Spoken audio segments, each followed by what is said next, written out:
So the goal of this lecture is to talk more about how circulation happens in our heart. So the first thing that I want you to know is that for the exam, you will need to know what chambers and vessels contain oxygenated and deoxygenated blood. And then of course you should be able to describe the pathway of blood flow to and from the heart. So just to give you a brief overview, we're going to have deoxygenated blood entering the right side of the heart. The blood will be sent to the lungs to become oxygenated. Oxygenated blood will return to the left side of the heart. And then the blood will be sent to the rest of the body. So the first thing we're going to look at is what we call the pulmonary circuit. And this is the circuit where we're getting deoxygenated blood from the body and sending it to the lungs to become oxygenated. So what we have is deoxygenated blood returning via large veins called the vena cava. So they have the superior and the inferior vena cava carrying the deoxygenated blood to the right atrium of the heart. The blood then leaves the right atrium and enters the right ventricle. And then from the right ventricle, it's going to lead through what we call the pulmonary arteries. So just to note here that veins always carry blood to the heart and arteries always carry blood away from the heart. So the deoxygenated blood will enter the pulmonary artery, which splits into left and right pulmonary arteries in order to carry the blood to the left and right lungs. Next up is the systemic circuit. And with this, we have now oxygenated blood returning from the lungs to the heart to be sent to the rest of the body. So the oxygenated blood is going to be returned via the pulmonary veins, and those are going to empty into the left atrium. The blood then leaves the left atrium and then enters the left ventricle. Now, one thing I want to note here is that the walls of the left ventricle are more thick and muscular than the walls of the right ventricle. And the reason for this is because the left ventricle needs to generate enough force to propel that blood out to the rest of the body. So the blood's going to leave the left ventricle and go through a large artery called the aorta, and that aorta is going to help send the blood to the rest of the body. So that's what we call the systemic circuit, because we're sending it to the rest of the body. Of course, that oxygenated blood will then go to the tissues, drop off the oxygen. The deoxygenated blood will come back via the vena cava, and the cycle starts all over again.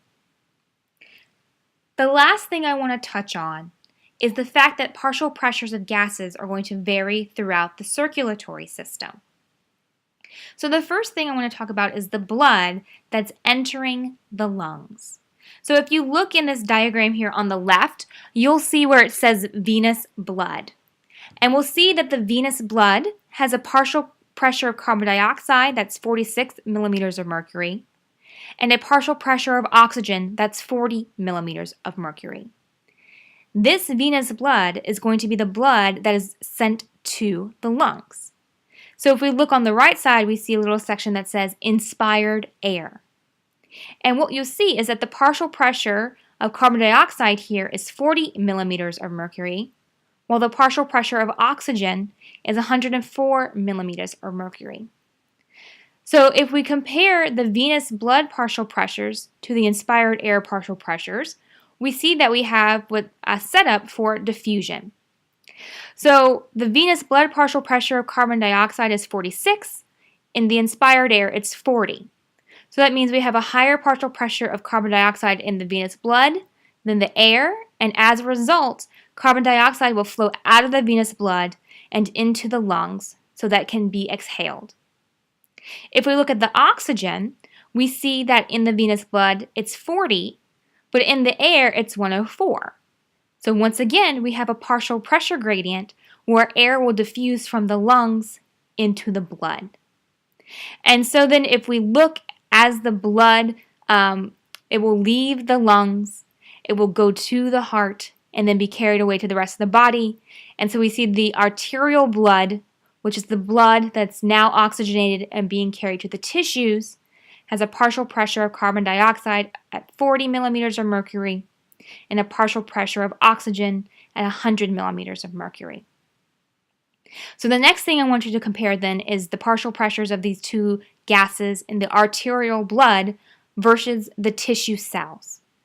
So if we look at carbon dioxide first, we see that in the tissues we have a partial pressure of carbon dioxide that's greater than 45 millimeters of mercury. So as that arterial blood flows into the capillaries of the tissue, the carbon dioxide will travel down its partial pressure gradient from the tissues into that blood. If we look at the oxygen, we see that in the tissue cells, the partial pressure of oxygen is less than 40 millimeters of mercury. And so what we'll see is that as the arterial blood enters into the tissue cell capillaries, the arterial blood's 100 millimeter mercury partial pressure of oxygen is higher than the partial pressure of oxygen in the tissues, once again having a diffusion gradient, allowing the oxygen to move from the arterial blood to the tissues. And so that's why when the blood leaves the tissues as venous blood, we see then the partial pressures of carbon dioxide and oxygen that we do.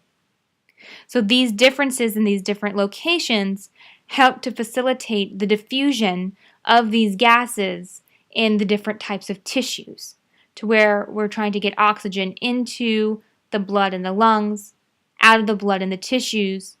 And carbon dioxide is the opposite. We're trying to get carbon dioxide into the blood and the tissues and out of the blood and the lungs.